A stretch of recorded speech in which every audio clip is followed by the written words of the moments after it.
Desa Airkopras melaksanakan pemilihan anggota BPD yang baru 3 Februari 2021 yang dihadiri oleh PJS Kades Desa Airkopras, perangkat desa, Babinsa, Babin Katipnas, calon anggota BPD, dan perwakilan masyarakat pemilih berjumlah 21 orang.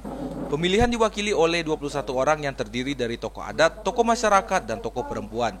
Dari hasil pemilihan, terpilihlah 5 orang sebagai anggota BPD, yaitu Yuni Hartati, Juni Dahlia, Zainal Arifin, Mayang Sari, dan Afizal JP. Pemilihan anggota BPD baru ini berjalan dengan hikmat tanpa ada kendala, serta tetap mematuhi protokol kesehatan. Setelah ditetapkannya anggota BPD baru, pemerintah desa akan segera mengusulkan SK para anggota BPD yang baru ke kecamatan dan selanjutnya akan diserahkan ke Dinas PMDesos.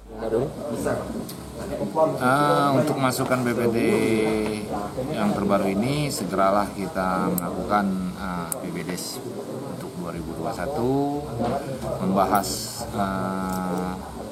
penerima BLT 2021 dan membahas data DTKS penerima bantuan sosial.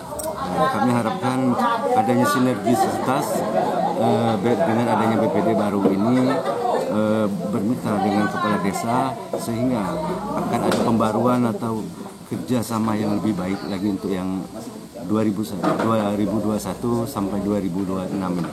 Dari Airkopras, Tim Liputan Lebong TV melaporkan.